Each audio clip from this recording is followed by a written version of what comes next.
You did say like just now that being famous is weird. Does it still feel weird, even though you've been famous for so long now? I mean, it's decades and decades. Sure. It still feels weird. Well, in a way, it actually feels more. I think what would feel weird nowadays would be not being famous. I think did I tell you the story before? I can't remember. Go ahead and say it again. Well, there was a story a few years ago. I wanted to see what it would be like not to be recognizable. Because, it's funny because people say, let me tell you something. If you come to our town, no one's going to know you. No one's going to bother you. And it's just not true. I mean, it's nothing that it's 99% good. Okay. Right. People all day long say, I love you, or you're awesome, or, whatever. I love that. I never take it for granted. And I think that if you complain too much about being famous, then you really don't deserve to be famous anymore. You work your whole life to try to get this. Mm-hmm. So to get it and then, bitch about it, just doesn't make any sense, But there's times when you just think, God, it would just be so interesting just to walk through the world and just kind of see the world without having the world constantly be looking back at you. And so I had a special effects makeup artist build me a disguise, and he applied it, and I decided to go out, and I went out to I don't know if you're familiar with the Grove in Hollywood. Yeah. It's a big outdoor mall basically, crowded, and tons of people and shopping and the whole thing. And I walked through the Grove and nobody recognized me, and all of a sudden I went, wow, this sucks.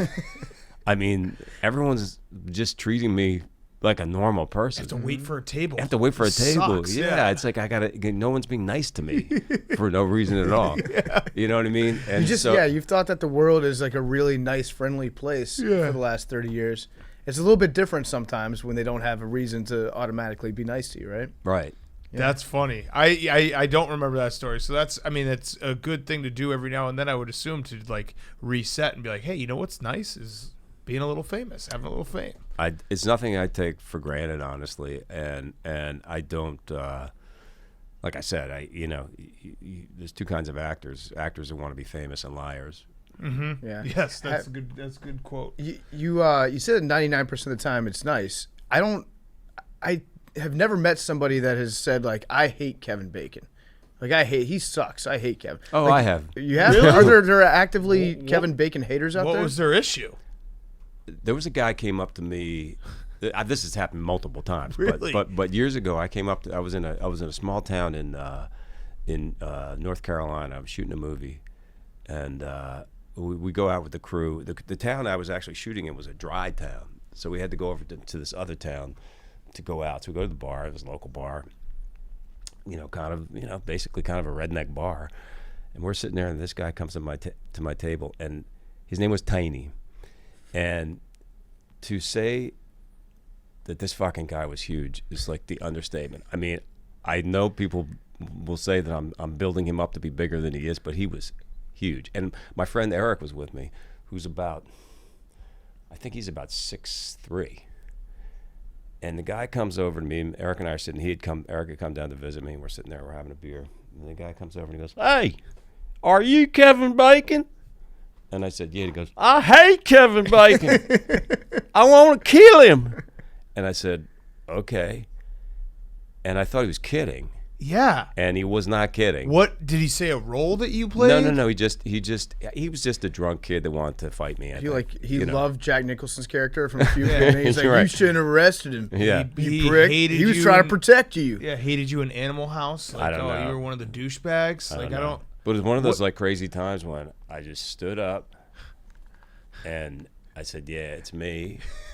And you should have lied. Do something about it. I don't know why you want to. I'm not sure why you want to do this, but and he pulled back his fist and it was like a fucking cauliflower. Jesus Christ! And I stood there and there was another guy, a little skinny guy, who was standing behind me with a pool cue in his hand, like behind me. He's like, "Hit him, Tiny, hit him, hit him." This is a true story. Holy fuck. And for some reason, we just kind of stood there and looked at each other for a while. And some girl in the bar came over and said, "Tiny, you leave him alone. What did he ever do to you?" And he just backed down. I'm so curious why he hates you. I'm also a little bit disappointed in Tiny because Yeah. it sounds like he'd been waiting for this whole moment his life. entire life. Like, he hates Kevin Bacon. And what are the odds that Kevin Bacon walks into his watering hole in Boone, North Carolina, or whatever it is, and he's got his one opportunity, and then he pussies out? Yeah, he said every day he went to the same bar, and he's like, if Kevin Bacon ever walks in this bar, I'm going to knock him out. And then, boom, he was a complete coward about it. It didn't happen. I really want to know what role or what you did to make him that mad. I'd love to tell you that I think it was a role. Like, what's the one role you'd think that like someone would have watched that and been like, fuck that guy? I don't know. Maybe. Actually, Diner, you were kind of a jerk. I don't know. I've been a jerk plenty of times. Yeah. I'm not sure. Do Is you? it the Woodsman? Yeah, the Woodsman. I would yeah. kick the Woodsman's ass, yeah.